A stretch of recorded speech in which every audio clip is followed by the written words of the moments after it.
প্রিয় দর্শক, মানচিত্র নিয়মিত আয়োজন কথোপকথনের নির্বাক। সেটা হলো দখলদার বাহিনীর যিনি প্রধান কসাই বাড়িতে আজকে ব্যাপক অ্যাটাক হয়েছে। তার যে রেসিডেন্স, তার যে কার্যালয়, সেখানে শক্তিশালী খাইবার সেখান মিসাইলে লন্ডভন্ড করে ফেলেছে খামেনি বাহিনী। এবং শুধু তার কার্যালয় নয়, বিমান বাহিনীর যিনি প্রধান তার কার্যালয়টিও গড়িয়ে দিয়েছে খামেনি বাহিনী। পাশাপাশি বীরশেবায় ব্যাপক মিসাইল অ্যাটাক চলছে, হাইফাতে ব্যাপক মিসাইল অ্যাটাক চলছে, তেল আবিবে ব্যাপক মিসাইল অ্যাটাক চলছে। কয়টা শহরের কথা বলবো যে ফুটেজগুলো আসছে, শুধু আগুনের কুণ্ডুলি দেখা যাচ্ছে এবং ব্যাপক ভয়াবহ দৃশ্য অবতরণ হয়েছে সেই দেশটির ভেতরে। তারা খামেনিকে হত্যার পর এত বড় মাসুল দেবে কল্পনা করেনি। তারা মনে করেছিল খামেনিকে হত্যার পর পুরো কন্ট্রোল তাদের হাতে চলে আসবে, ইরানের সরকার বিরোধীরা মাঠে নেমে আসবে এবং তারা খুব সহজে রেজিম চেঞ্জ ঘটাবে। কিন্তু পুরো পৃথিবী দেখছে ইরানের শক্তিমত্তা, কি করতে পারছে তারা। পুরো ইরান এখন পাগল হয়ে গেছে, তারা ছাড় দিচ্ছে না কিছুকে। ইতিমধ্যে ইরানের কাছে কয়েকটি গ্রুপের কয়েকটি মিত্র রাষ্ট্রের মাধ্যমে বার্তা পাঠিয়েছে আমেরিকা, সৌদি আরব। তারা আলোচনা চায়। ইরানের পররাষ্ট্রমন্ত্রী বলছেন কোনো আলোচনা নেই, কোনো আলোচনার রাস্তা আর কেউ রাখেনি। সর্বোচ্চ নেতার হত্যার মধ্য দিয়ে আলোচনার সব দরজা বন্ধ হয়ে গেছে, এটা ইরানের পররাষ্ট্র মন্ত্রণালয় থেকে বলা হয়েছে। পাশাপাশি বলা হয়েছে ইরান এখন মোজাইক অপারেশনে আছে। এই মোজাইক অপারেশনটা কি আমি আপনাদের বলবো একটু ভালো করে। সাউন্ড কি ঠিক আছে? কেউ বলছেন ক্লিয়ার আসছে না, কেউ বলছেন ঠিক আছে, আমি আসলে বুঝতে পারছি না। যাক, কিছু করার নেই দর্শক, এই হঠাৎ করে লাইভের মধ্যে আমি যতটুকু পারি চেষ্টা করি আপনাদের, আমি পরবর্তী আপনাদের আবার ক্লিয়ার করার চেষ্টা করবো। আমার টেকনিক্যাল টিম আসতেছে। এখন যেটা হলো, সৌদি আরব তারা বুঝতে পারছে যে তারা একটা ভুল ট্র্যাপে পা দিয়েছে। কারণ ইরান হঠাৎ করে সৌদি আরবের উপর এত বড় ধোলাই চালাবে এটা তারা বোঝে নাই। ইরানের ইন্টেলিজেন্স গুলো জানিয়ে দিয়েছে যে আমেরিকা বা দখলদারদের আক্রমণের পেছনে কোন কোন মুসলিম রাষ্ট্র আছে, কে কে বন্ধু এসে ঢুকেছে কিন্তু আবার পেছন থেকে ছুরিটা মেরেছে। সৌদি আরবের সবচেয়ে বড় তেল শোধনাগার আরামকো জ্বলছে, এখন নিভাতে পারেনি। এতে করে তেলের দাম ঊর্ধ্বগতিতে উঠে গেছে। হরমুজ প্রণালীতে ব্যাপক অ্যাটাক চলছে, ইরান পুরো ক্লোজ করে দিয়েছে, যে ঢুকছে তাকে মারছে। তেলের দাম কয়েক গুণ বেড়ে গেছে। পুরো বিশ্ব এই মুহূর্তে অস্থির। পুরো একটা দেশ পুরো পৃথিবীকে নাচিয়ে ছাড়ছে। একদিকে ফ্রান্স বলছে যে আমরা আমেরিকার সাথে লড়বো ভাবছিলাম, তবে এখন তারা বলছে এখন আমরা সিদ্ধান্ত নেইনি, তার মানে পিছু হটতেছে। জার্মানিও তাদের সুর পরিবর্তন করছে এমনটি শোনা যাচ্ছে। ব্রিটেন তাদের সুরে একটু নরম ব্যাপার নিয়ে এসছে। অর্থাৎ ইরানের ধোলাই যখন বাড়ছে ক্রমান্বয়ে, তারা বুঝতেছে যে এই ধোলাইতে ঢুকে নিজের পিছনটাকে কেন ধ্বংস করব। এখন যে বিষয়টি তৈরি হয়েছে, আরবের মধ্যে ব্যাপক অ্যাটাক চলছে। আরব রাষ্ট্রগুলোকে টার্গেট করে করে হিট করা হচ্ছে এবং দখলদার দেশটির ভেতরে করা হয়েছে। এবং মিস্টার কসাইয়ের বাড়িতে, অর্থাৎ আপনার যে প্রাইম মিনিস্টারের কথা বলছিলাম, ওই দেশটির, সেই দেশটির প্রাইম মিনিস্টারের কার্যালয়টা এমনভাবে হিট করছে খাইবার সেখান মিসাইল দিয়ে যে পুরোটা ঝাঁঝরা হয়ে গেছে। যে পিকচার বা ফুটেজ আমি দেখেছি ইরানের পক্ষ থেকে, যে ফুটেজগুলো দেখানো হয়েছে, এবং সর্বশেষ 5 ঘন্টা আগে সেই কসাইয়ের ভিডিও বার্তা পাওয়া গেছে। এরপরে লেটেস্ট 5 থেকে 6 ঘন্টার মধ্যে আর তার কোনো ভিডিও বার্তা আসেনি। তিনি বেঁচে আছেন কি মরে গেছেন কেউ জানে না, তার কোনো অবস্থান এখনো জানা যায়নি। একটি পক্ষ বলছে তিনি দেশ ছেড়ে পালিয়ে গেছেন জার্মানিতে। প্রশ্ন হলো, যদি তিনি জার্মানিতে চলে যান তাহলে তো ইরানের ইন্টেলিজেন্স তথ্য অবশ্যই থাকার কথা যে ইরান জানে তিনি কোথায় আছেন। তাহলে কি ইরান তার কার্যালয়ে মারবেন?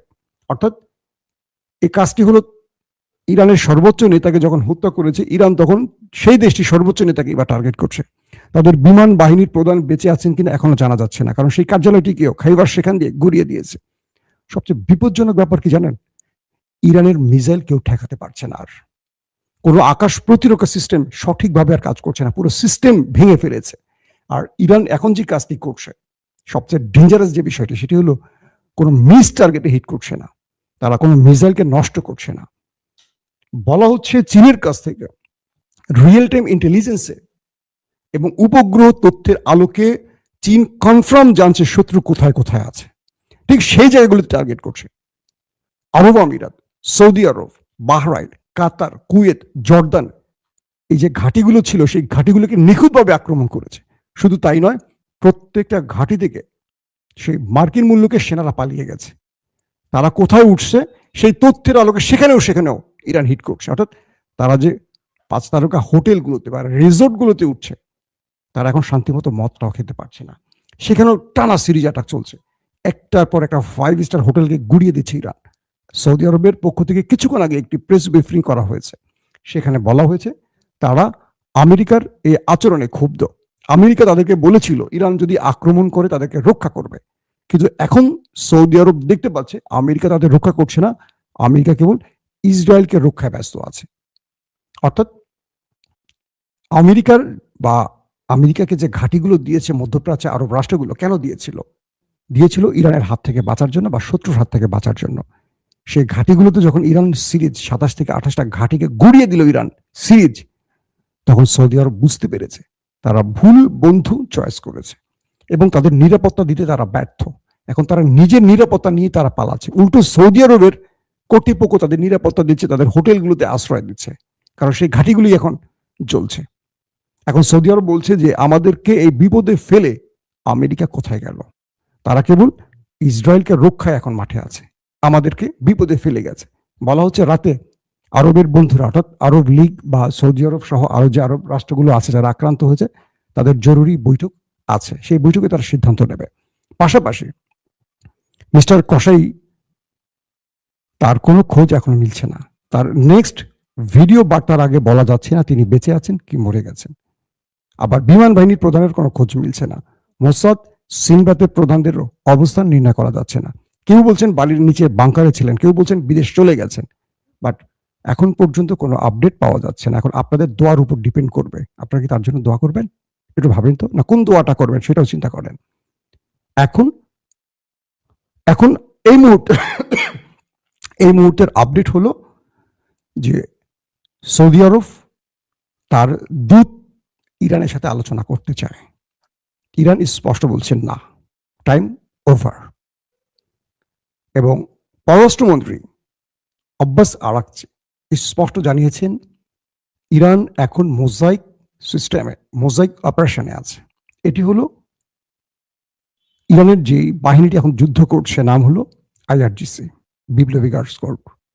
এই বাহিনী 31টি দলে বিভক্ত হয়ে গেছে।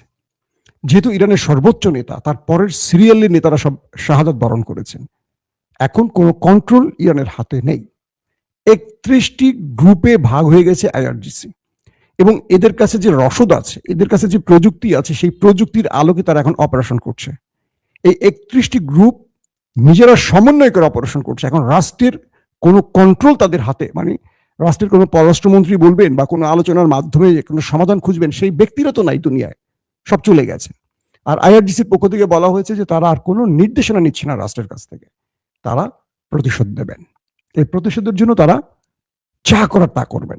তারা বলছেন যে আমাদের সুপ্রিম লিডার পৃথিবীতে নেই, আমরা যার নির্দেশ মানি। আমেরিকা পড়ে গেছে এক মহা বিপদে, কারণ এখন তারা আলোচনা করবেন কার মাধ্যমে। তারা মনে করেছিলেন খামেনিকে হত্যার মধ্য দিয়ে পুরো কন্ট্রোল তারা নেবেন, কন্ট্রোল এখন কারো হাতে নাই। এই মোজাইক অপারেশনটা খুব ডেঞ্জারাস। 31 থেকে 32টি IRGCর গ্রুপ ইউনিট ভাগ হয়ে এখন লড়াই করছে, প্রত্যেকের নিজের ইচ্ছা মতো এখন লড়াই করছে, প্রত্যেকে নিজের ইচ্ছা মতো। এক গ্রুপ আরেক গ্রুপকে নির্দেশনা দিচ্ছে না, যে গ্রুপের যেই দায়িত্ব। ধরেন খাইবার শিখান যারা মারছে নেতানিয়াহুকে টার্গেট করে, তারা টার্গেটে হিট করছে, একদম কোনো মিস ফায়ার হয় নাই। মজার ব্যাপার হলো কুয়েতে মার্কিন 3টি সবচেয়ে আধুনিক যুদ্ধ বিমান F-15 ওপারে চলে গেছে। বুঝতে পারছেন, যে বিমানগুলো দিয়ে আমেরিকা যুদ্ধ করতে এসছে সেগুলোকে ওপারে পাঠিয়ে দিয়েছে। ইরান কোন খেলা খেলছে এবার বোঝার চেষ্টা করেন। ইরান যে যুদ্ধ বিমানগুলোকে ওপারে পাঠিয়েছে, সেই বিমানগুলো এখন ইরানের টেরিটরির মধ্যে ঢুকতে ভয় পাচ্ছে। এর মধ্যেও তারা মিসাইল বা বিভিন্নভাবে নাতানজ পারমাণবিক কেন্দ্র হিট করছে, সেটা বেশ ক্ষতিগ্রস্ত হয়েছে শোনা গেছে। ইরানের মধ্যেও তারা ব্যাপক অ্যাটাক করছে, আর ইরান সেই অ্যাটাক আর গুনছে না। ইরানের পক্ষ থেকে বলা হয়েছে আপনারা রাজপথ আর মসজিদ ছাড়বেন না, লড়াইটা এখান থেকে শুরু হবে, এবং এই লড়াইটা চলবে যতক্ষণ ইরান বন্ধ না করে। কারো মাধ্যমে কারো আলোচনায় আর ইরান চলবে না, কারণ সব দরজা বন্ধ করে দেওয়া হয়েছে, এটা ইরানের অভিযোগ। এই মুহূর্তে বড় বড় খবর আসতে শুরু করছে। দর্শক, আমি চাই আপনাদেরকে একটু নামাজে ফিরে যান, যেহেতু তারাবির নামাজ, রমজান মাস। আমি রাত 11টা-12টার মধ্যে আবারও ইনশাআল্লাহ আসবো। এর মধ্যে যদি আমার সিস্টেম আপডেট হয়ে যায়, আপনাদেরকে আরো ভালো তথ্য দেওয়ার চেষ্টা করব। ব্রেকিং খবর কিন্তু একটার পর একটা আসতে শুরু করছে। আরবের কান্না শোনা যাচ্ছে। আরব এখন ট্রাম্পকে ডাকছে, বাবা আসো। আর ট্রাম্প বলছে, আগে নিজে বাঁচি, তোরে পরে দেখব। এই পরিস্থিতি চলছে। ধোলাই কিন্তু খামেনি বাহিনী ব্যাপক আকারে চালাচ্ছে। এরকম অ্যাটাক মধ্যপ্রাচ্য এর আগে কখনো দেখেনি। কারণ মধ্যপ্রাচ্যে যে মার্কিন ঘাঁটিগুলো তাদের রক্ষা করবে, সেই ঘাঁটিগুলো তো নাই। কি খেলা দেখাইলো ইরান! বিংশ শতাব্দীর শেষ ভাগে রাষ্ট্রবিজ্ঞানী ফ্রান্সিস ফুকুয়ামা ইতিহাসের সমাপ্তি ঘোষণা করেছিলেন। তখন হয়তো তিনি কল্পনাও করতে পারেননি পৃথিবীতে একজন নেতানিয়াহু আর একজন ডোনাল্ড ট্রাম্প আছে, যারা একটি স্বাধীন দেশের ভিতরে গিয়ে দেশটির প্রেসিডেন্টকে তুলে আনতে পারে, কিংবা ইচ্ছে হলে স্কুলের মধ্যে কিংবা নিরস্ত্র জাহাজে বোমা মেরে শত শত নিরপরাধ মানুষকে মেরে ফেলতে পারে। তবে চীনা বংশোদ্ভূত কানাডীয় অধ্যাপক জিয়াং জুইকিন হয়তো অনেক কিছু ভেবে ফেলেছিলেন 2024 সালে।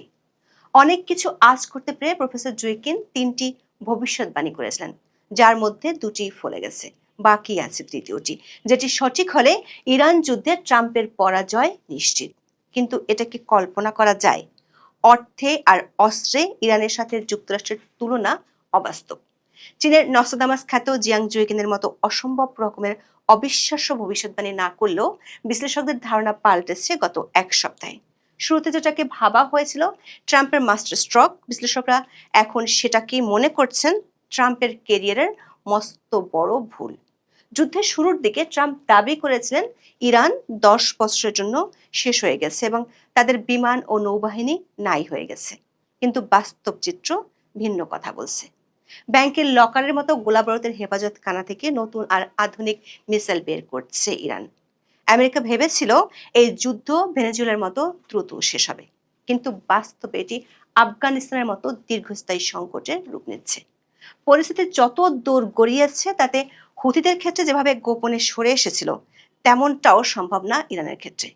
তাহলে কি অসীম ক্ষমতাধর মিস্টার ট্রাম্প আর তার আমেরিকা ব্যাকফুটে? এই প্রশ্ন তুলছেন আন্তর্জাতিক বিশ্লেষকরা। বোদ্ধাদের ভীষণভাবে ভাবতে হচ্ছে, ঐতিহাসিকভাবে যুদ্ধে কেন ইরানিদের কেউ হারাতে পারে না?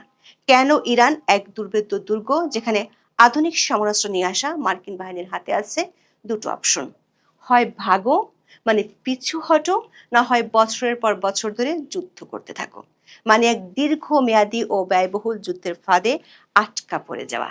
এর মধ্যে ইসরায়েলের টার্কি গেমের গোমর ফাঁস হয়ে যাওয়ার পরিস্থিতি আরো জটিল হয়ে যাচ্ছে। বিস্তারিত জানতে চলুন যাওয়া যাক বিশ্লেষণে।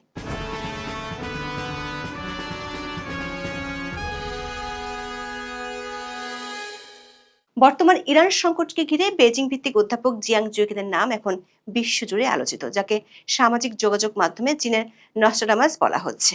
ইয়েল বিশ্ববিদ্যালয়ের ইতিহাস ও দর্শনের অধ্যাপক 2024 সালের মে মাসে তার প্রেডিক্টিভ হিস্ট্রি লেকচারে 3টি ভবিষ্যৎবাণী করেছিলেন। 1, নির্বাচনে জিতে ডোনাল্ড ট্রাম্প হোয়াইট হাউসে ফিরবে। 2, ট্রাম্পের দ্বিতীয় মেয়াদে ইরানের সাথে একটি বড় সংঘাত বাঁধবে। 2টি অক্ষরে অক্ষরে মিলে গেছে। 3 নম্বর ভবিষ্যৎবাণীটি ছিল ইরান যুদ্ধে আমেরিকার চূড়ান্ত পরাজয় এবং পিছুহাটা। প্রথম 2টি দাবি হুবহু মিলে যাওয়ার পর যুগের 3য় ভবিষ্যৎবাণীটি এখন ট্রাম্প প্রশ্নের জন্য এক মনস্তাত্ত্বিক চাপ হয়ে দাঁড়িয়েছে। তার মতে এই যুদ্ধটি কোনো স্বল্প মেয়াদী বিজয় নয়, বরং এটি একটি সহিংস যুদ্ধ বা ওয়ার অফ অ্যাটিটিশন হিসেবে দীর্ঘস্থায়ী হবে, যা শেষ পর্যন্ত আমেরিকান সাম্রাজ্যের পতন ঘটাবে। তিনি যুক্তি দিয়েছেন যে ইরান গত 20 বছর ধরে এই নির্দিষ্ট সংঘাতের জন্য প্রস্তুতি গ্রহণ করেছে এবং তাদের কৌশল কেবল সম্মুখ যুদ্ধ নয়, বরং মার্কিন শক্তির ধৈর্য ও অর্থনীতিকে ক্লান্ত করে তোলার উপর ভিত্তি করে প্রতিষ্ঠিত। দর্শক, অধ্যাপক জিয়াং জুইকিন কোনো জ্যোতিষী নন, তাহলে তার কথা মিলে যাচ্ছে কিভাবে? তার কথার কি কোনো বৈজ্ঞানিক ভিত্তি আছে? অধ্যাপক জুইকিন তার উদ্ভাবিত প্রেডিক্টিভ হিস্ট্রি নামক একটি বৈজ্ঞানিক কাঠামোর মাধ্যমে বৈশ্বিক রাজনীতির গতিপথ বিশ্লেষণ করেন। এই পদ্ধতিটি মূলত ঐতিহাসিক প্যাটার্ন, গেম থিওরি এবং ভূ রাজনৈতিক প্রণোদনার উপর ভিত্তি করে তৈরি। তিনি আইজাক আসিম্বের কালজয়ী কল্পবিজ্ঞানের ধারণা সাইকোহিস্ট্রি থেকে অনুপ্রাণিত হয়ে ঐতিহাসিক তথ্যের গাণিতিক মডেলে ভবিষ্যতের পূর্বাভাস প্রদান করেন। অধ্যাপক জুইকেন ইরানের বিরুদ্ধে মার্কিন সামরিক অভিযানকে প্রাচীন গ্রিসের সিসিলিয়ান অভিযান নামক ঐতিহাসিক বিপর্যয়ের সাথে তুলনা করেছেন। 415 খ্রিস্টপূর্বাব্দে পেলোপনেসিয়ান যুদ্ধের সময় এথেন্স যখন তার ক্ষমতার শিখরে ছিল, তখন তারা তাদের নৌশক্তির দম্ভে সিসিলি আক্রমণ করেছিল। সেই অভিযানের লক্ষ্য ছিল উচ্চবিলাসী, কিন্তু লজিস্টিক এবং কৌশলগতভাবে সেটি ছিল একটি দুঃস্বপ্ন। শেষ পর্যন্ত এথেন্সের বিশাল বাহিনী সিসিলির দুর্গম ভূখণ্ডে ধ্বংস হয়ে যায়, যা ছিল এথেন্সীয় সাম্রাজ্যের পতনের সূচনা। জিয়াং জুইকেনের মতে ইরান হলো আধুনিক যুগের সিসিলি। দেশটির বিশাল আয়তন, পাহাড়ি ভূপ্রকৃতি এবং অত্যন্ত উচ্চ ক্ষমতা সম্পন্ন স্বাধীনচেতা জনসংখ্যা যে কোনো আক্রমণকারী বাহিনীর জন্য একে একটি মৃত্যু ফাঁদে পরিণত করেছে। মার্কিন যুক্তরাষ্ট্র হয়তো প্রযুক্তির জোরে প্রাথমিক বিজয় অর্জন করতে পারে, কিন্তু দীর্ঘমেয়াদী দখলদারিত্ব বা শাসন পরিবর্তনের চেষ্টা তাদের জন্য লজিস্টিক বিপর্যয় ডেকে আনবে। তার বিশ্লেষণ অনুযায়ী ইরানের পার্বত্য ভূখণ্ড এবং বিশাল জনসংখ্যা এই দেশটিকে দখলের জন্য অন্তত 30 থেকে 40 লক্ষ সৈন্যের প্রয়োজন, যা দেওয়ার সক্ষমতা বর্তমানে আমেরিকার নেই। জুইকেনের মতে যুদ্ধের ময়দানে মার্কিন সেনারা জিম্মি হিসেবে আটকা পড়বে এবং রাশিয়া একটি নিউক্লিয়ার রেড লাইন ঘোষণা করে আমেরিকাকে কৌশলগতভাবে একঘরে করে ফেলবে।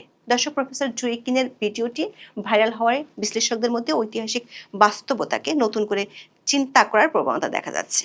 প্রশ্ন উঠছে, ইরানের দুর্ভেদ্য ভূগোল কি আবার ইরানকে রক্ষা করবে? ভাবা হচ্ছে সবচেয়ে বড় শক্তি হলো দেশটির অদ্বিতীয় ভৌগোলিক মানচিত্র। ইরান মূলত একটি বিশাল উচ্চভূমি, যা চারদিকে সুউচ্চ পর্বতমালা দ্বারা পরিবেষ্টিত। পশ্চিমে এবং দক্ষিণ পশ্চিমে প্রায় 1600 কিলোমিটার জুড়ে বিস্তৃত জাগ্রস পর্বতমালা দেশটিকে ইরাক এবং তুরস্ক থেকে প্রাকৃতিকভাবে বিচ্ছিন্ন করে রেখেছে।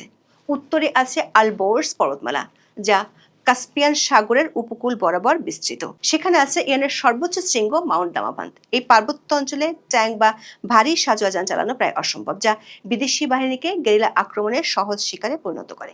সে কারণে স্থলপথে সৈন্য পাঠাতে চান না ট্রাম্প।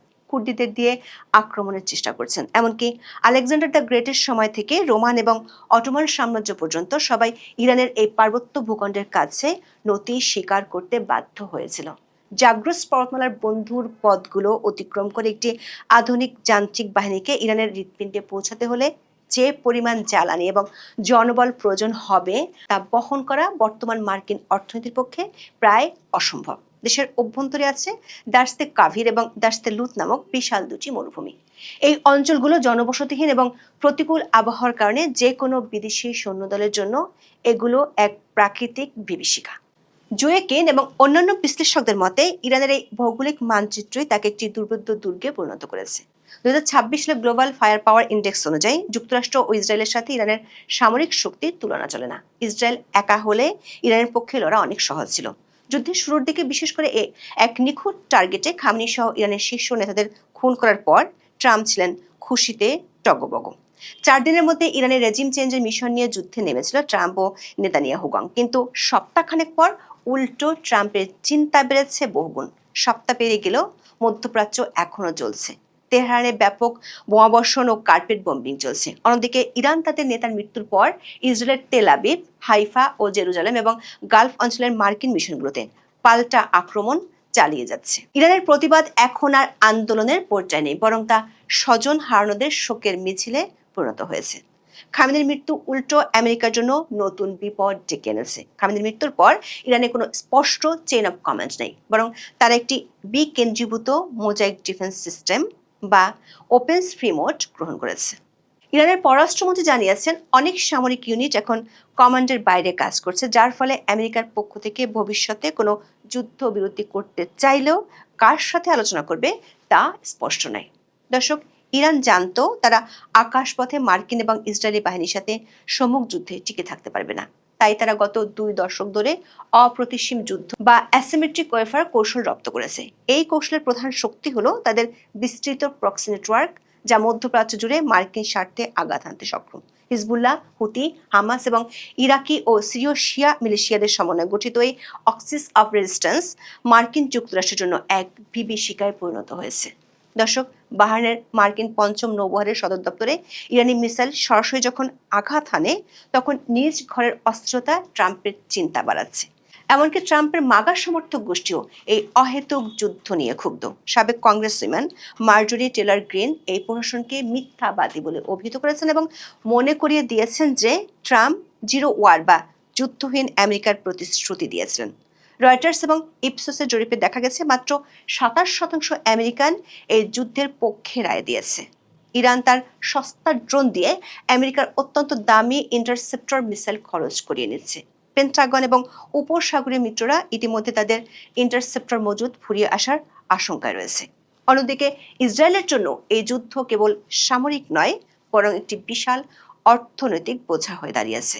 ইসরায়েলি অর্থ মন্ত্রণালয় জানিয়েছে, ইরানের সাথে এই সংঘাতের ফলে দেশের অর্থনীতি প্রতি সপ্তাহে $3 বিলিয়ন বা 9.4 বিলিয়ন শেকেল লোকসান গুনছে।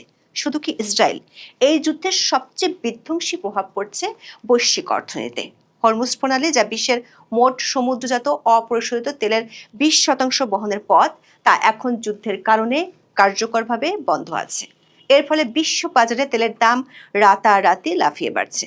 যুদ্ধের 7ম দিনে ব্রেন্ট ক্রুডের দাম ব্যারেল প্রতি $83 পৌঁছেছে, যা গত শুক্রবার ছিল মাত্র $73। ট্রাম্প দাবি করেছিলেন হরমুজ খোলা থাকবে কারণ ইরানের নৌবাহিনী সমুদ্রের নিচে, কিন্তু ইরান ইউএসবি এবং ভূমি থেকে উৎক্ষেপিত ক্ষেপণাস্ত্র দিয়ে জাহাজ চলাচল অচল করে দিয়েছে। এর মধ্যে ইসরায়েলের একটি ডার্টি গেম পরিষ্কার হয়ে গেছে মিডল ইস্টের মার্কিন মিত্র দেশগুলোর কাছে। সাম্প্রতিক সময়ে সাইপ্রাসে ব্রিটিশ বিমান ঘাঁটিতে ড্রোন হামলা এবং সৌদি আরবের আরামকো তেল শোধনাগারে হামলার ঘটনাগুলোকে কেন্দ্র করে নতুন বিতর্ক শুরু হয়েছে। প্রাথমিকভাবে এই হামলার জন্য ইরানকে দায়ী করা হয়েছিল, কিন্তু পরে তদন্তে দেখা গেছে ড্রোনগুলো ইরান থেকে আসেনি। বিশ্লেষকদের মতে ইসরায়েল সম্ভবত ইচ্ছাকৃতভাবে নেটোর সদস্য রাষ্ট্র এবং মার্কিন মিত্রদের উপর এই ধরনের ফলস ফ্ল্যাগ অপারেশন পরিচালনা করছে, যাতে ইরানকে আন্তর্জাতিকভাবে কোণঠাসা করা যায় এবং বিশ্বের অন্যান্য শক্তিকে ইরানের বিরুদ্ধে যুদ্ধে টেনে আনা যায়। ইতিহাসে 1954 সালে লাভান অ্যাফার কিংবা 1967 সালে ইউএসএস লিবার্টির ঘটনা ইসরায়েলিদের এমন বাটপাড়ির ইতিহাসকেই তুলে ধরে। দর্শক, মার্কিন নিষেধাজ্ঞার অন্যতম লক্ষ্য ছিল ইরানের আর্থিক সংস্থান বন্ধ করে দেয়া, কিন্তু তেহরান একটি গোপন এবং অত্যন্ত কার্যকরী পথ খুঁজে পেয়েছে: বিটকয়েন মাইনিং। ইরানের কাছে প্রচুর সস্তা বিদ্যুৎ এবং প্রাকৃতিক গ্যাস রয়েছে, যা ব্যবহার করে তারা প্রতি বিটকয়েন মাইনিং করতে মাত্র $1,300 খরচ করে। বর্তমান বাজারে বিটকয়েনের দাম $73,000 হয় তারা প্রতিটি কয়েনে প্রায় $71,700 মুনাফা করছে। এই ডিজিটাল মুদ্রা ব্যবহার করে ইরান আন্তর্জাতিক ব্যাংকিং চ্যানেলের বাইরে থেকে যুদ্ধের জন্য প্রয়োজনীয় যন্ত্রপাতি এবং জ্বালানি কেনে। অধ্যাপক জিয়াং জুইকিন এবং অন্যান্য বিশেষজ্ঞরা মনে করেন, এবারের ইরান যুদ্ধে মার্কিন যুক্তরাষ্ট্র এমন